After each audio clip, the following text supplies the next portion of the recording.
Okay, this screencast is going to start just before America enters the war. So after discussing Stalingrad and the USSR, Germany fighting in the USSR, I want you to add a bullet that says the war in North Africa, and I just want to give a really quick note about it.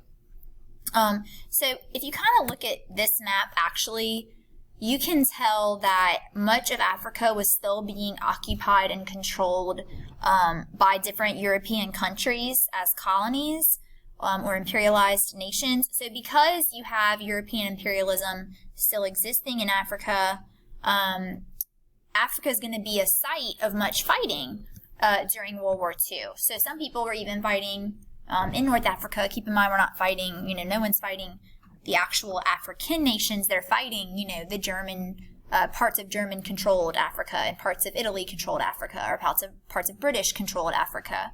But once, Hitler had kind of made his decision to invade the Soviet Union, he wants to form an official alliance. So this part really isn't about Africa necessarily, but this is when it happens, and I'll introduce this later as well.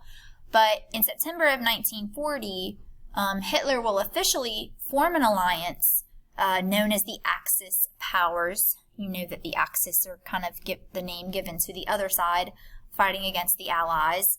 And the agreement that's officially signed to form these Axis powers is called the Tripartite Pact. And this is an official alliance between three countries, hence tri, and that is Germany, Italy, and Japan. So this is when officially, on paper, Japan and Germany come together, with Italy included, of course, and form the Axis powers. They will never fight together in battle, not Germany and Japan anyway, but they have common enemies, and that is like some of the other allied European nations. So it also is probably Hitler's mentality that he wants to have an additional enemy for maybe us eventually, that, if we were to enter this war and we had enemies on both sides, then that would be a good distraction for us and deter us from focusing our efforts on him. So we'll talk more about that later. But a lot of fighting is happening in North Africa as well, in preparation for a potential Italian invasion. If you kind of think about some geography here, Italy sits, you can actually see it on this map, okay, if I go back to this map. So if you look at the African continent, the northern portions, across the Mediterranean Sea is the nation of Italy. As one of the three main Axis powers, they would be kind of more of an easy target for the Allies if they invaded from the south, but you have to control North Africa to be able to do that. Churchill himself often quoted Italy as the soft underbelly of Europe, which kind of sounds like weak point, so I don't think that was meant to be a compliment for Italy. Okay, so now let's kind of address the U.S. entering the war. We'll get into Japan and Pearl Harbor tomorrow.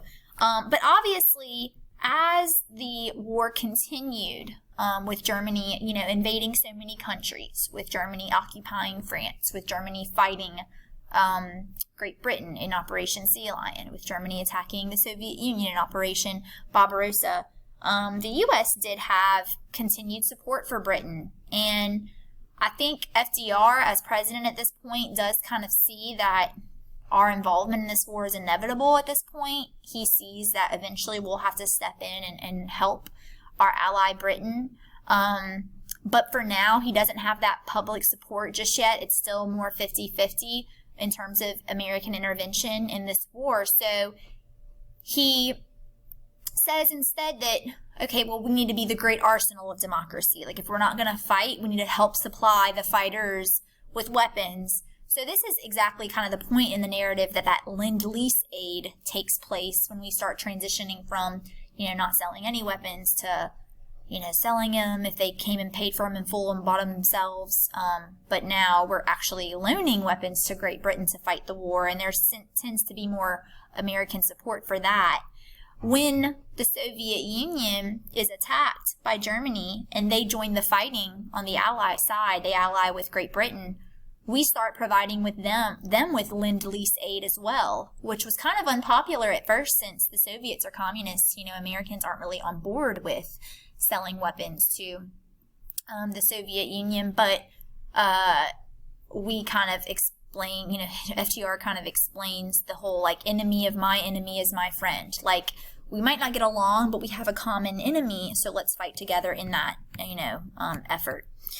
The last thing we'll address is FDR planning for war through the signing of the Atlantic Charter. So the Atlantic Charter is an agreement secretly made between the United States and Great Britain. So FDR and Churchill, respective leaders, are meeting together and signing this document where they kind of discuss their joint war aims, their collective goals, their plans for fighting.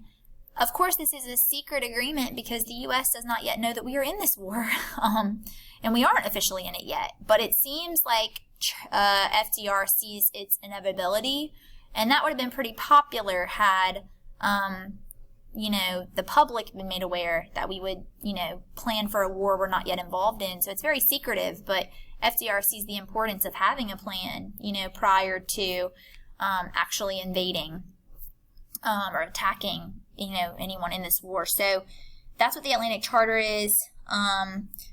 We are pretty much, thinking that it's going to be Germany that brings us into this war.